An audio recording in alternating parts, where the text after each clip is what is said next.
নমস্কার, আমার নাম শুভেন্দু দাস। আমি কবিগুরু সুকুমার রায়ের লেখা শর্টপট্ট কবিতাটি বলবো।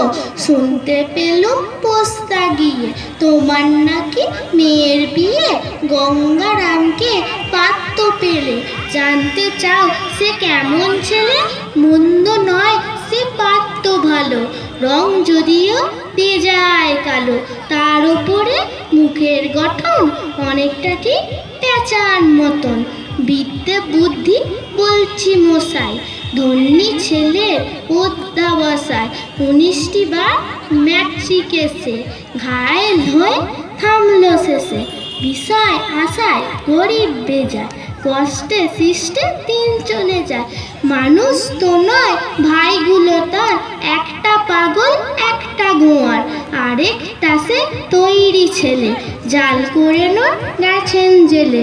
কনিষ্ঠটি তবলা বাজায়, যাত্রা দলে 5 টাকা পায়। গঙ্গারাম তো কেবল ভোগে পিলের জোতা পাণ্ডুরোগে, কিন্তু তাদের উচ্চ ঘর, কংসরাজের বংশধর। শ্যামলাহিড়ির বনগ্রামে কি যেন হয় গঙ্গারামের, যা হোক এবার পাত্র পেলে, এমন কি আর মন্দ ছেলে। নমস্কার।